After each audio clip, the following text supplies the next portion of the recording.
Hey guys, how the hell are you? It has been a while since I've done one of these, and that's honestly through just being kind of bogged down with life in general, so I apologize.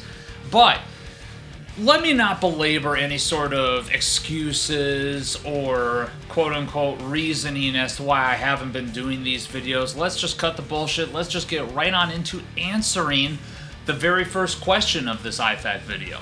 Any thoughts on the Trappist beers? Yes, those awesome ales that are made by Trappist monks are delicious for the most part. I think I've had maybe one or two that have not been awesome, but for the most part, Trappist beers, no matter where they're from, tend to be really, really excellently crafted, have a very, very rich flavor. Especially, obviously, all the various Belgian ales, the doubles, the triples, the quads. I love those. They're so delicious. Has anyone ever told you that you bear a slight resemblance to Dave Brockie, the late singer of Gwar? Sans makeup and costume, of course. Do I?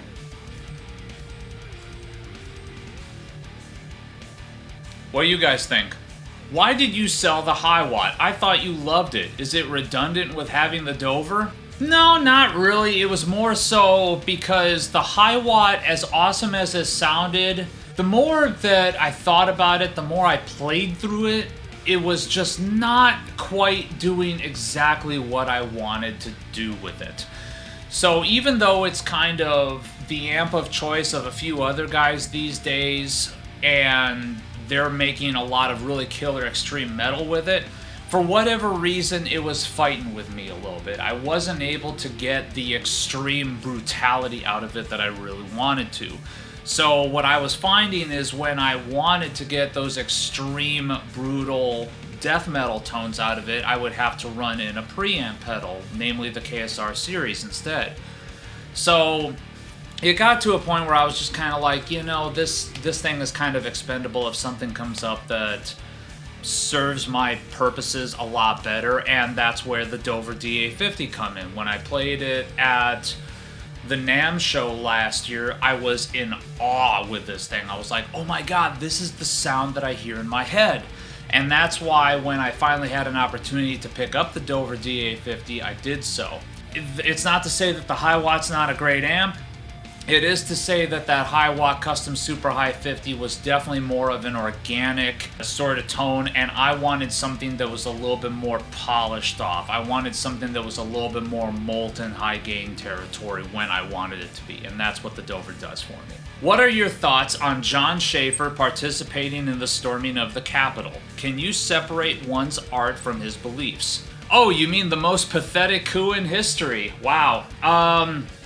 So as far as John Shaeffer participating in that, I mean, you know, I think that, you know, he may have made some extremely difficult decisions here. I think that they are going to have an extremely negative effect on his life and on his career going forward. And to ask if I can separate the man from the music that he's created, you know, I don't know what the future holds. All I can say is that I haven't listened to any Iced Earth or Demons and Wizards since that whole thing happened. I just can't bring myself really to do so. Maybe at some point I might be able to, but I don't know. You know, I think, to answer your other question, I think it's an extremely hard decision to make to be able to separate someone and what they believe in, what they say, what they do, versus the art that they create. And it's not just related to the John Shaeffer incident. It's related to any other incident, whether you're talking about guys that have gone to prison for murder, convicted pedophiles, whether you're talking about people who have committed horrible acts of violence, rape, sexual assault. I think there's always going to be a bunch of people who say that there's a hard line drawn in the sand, but who are going to still make exceptions along the way. Myself personally, I know where I stand on a lot of these various issues, what musical artists I can still listen to with a clear conscience, what musical artists I can't even, I cannot separate that in my mind. And what musical artists, I think there's a gray area. And I think it's going to be different for pretty much most listeners out there. There's going to be some people that, well, whatever, but I still like the music. So, whatever. I think it's down to an individual's personal preferences and tolerances as far as, what's acceptable, what isn't, and what's in the middle. Dude, you're awesome. Please keep up the good work. I greatly enjoy your videos. You still in Austin? Any plans for any live shows post-pandemic? Say at the Come and Take It Live? From a fellow Austinite here, cheers. Man, when there still was live shows, I loved going to Come and Take It Live. That's probably become one of my new favorite venues of all time. Them, and I actually really like the Empire Garage too. I think that's a great place to catch a show. And then a few of the places that I've been to in surrounding cities, I think it's going to be something where once we actually start getting shows again, it's going to be absolutely wonderful to go out with friends, have a beer, catch an awesome live show again. So yes, I do have plans, but I don't want to make anything concrete because, fuck, dude, who the hell knows when all this shit's going to lift, Here's a question for the next one. Disregard if you've answered before. Since Line 6 amps get such a bad rep, what's the absolute bottom priced amp, new, not used, you'd be comfortable recommending for a good modern metal tone? Well, it honestly totally depends on what you're looking to do with it, man. I mean, if you're looking for something that is a good option for recording at home, I mean, there's tons of options as far as like pedal board amps and pedal board friendly power amps that you can hook up together. I'm sure that there's tons of low-priced killer heads that you can look into for recording solutions. I mean, most of the time whenever I find like a Marshall valve state head, for example, they're usually right around $200 to $400 depending on the condition and the model. So there's an option for you, and those things sound tits. At the same time, if you're looking for something that is more of a at-home practice amp situation, I mean, yeah, Line 6 gets a bad rep, but at the same time, I'd like to see someone name me a better amp in that price range that does what a Line 6 does. Yeah, does a Line 6 Spider kind of sound cheap? Yeah, it kind of does. Does it sound very, very useful and very inspiring when you are using it as a practice amp? Yes. Because I'm sorry, man, like, I've played a lot of different cheapy amps. It's tough to find anything that sounds that good in that price range. It really, really is. As far as I'm concerned, just go ahead and go with the Line 6. It is not a bad option at all. Any advice for brand new bands that are just getting started? Yes, play what you want to play. Don't concern yourself with what the market wants. Don't concern yourself with what other people want. Don't concern yourself with what a potential audience would want. Don't concern yourself necessarily with what the industry wants either. Here's the thing, if you are playing what you want to play and you are enjoying what you want to play, the audience will come. And that's one of those things that a lot of people will tell you, and a lot of times you won't believe it. And God knows it was that way for me too. There was a lot of people that told me the same thing. Like, dude, do what you want to do, enjoy what you do, and eventually the audience will find you. And it was one of those things where, like, no, man, no. Look, what's hot right now is nu metal, so I gotta play in a nu metal band. What's hot right now is screamo, so I gotta play in a screamo band. It took me forever to realize. It took me forever to not give a fuck enough to start doing what I actually felt like doing. And then, lo behold, then yeah, the audience actually did start to find me and start to pay attention to what I was doing. So that's the advice I would give to you. Whatever you guys are doing as a brand new band, just make sure you guys are doing it for the right reasons. And that right reason is because it's the music you want to listen to. Hey Arnold, I'm digging your content and have 2 questions for iFAQ. Have you seen the new Brandon Ellis guitar by Jackson? What do you think? Ever played a Dunable, and did you like it? Answer to the first question, yes, I have seen the Brandon Ellis. I think it's absolutely fucking rad. Brandon is a monster guitar player, and he deserves any bit of recognition that he can get.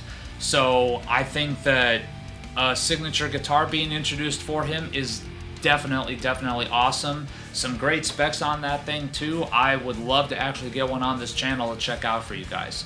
Speaking of guitars I would love to get on the channel to check out for you guys, Dunable is definitely up there as well.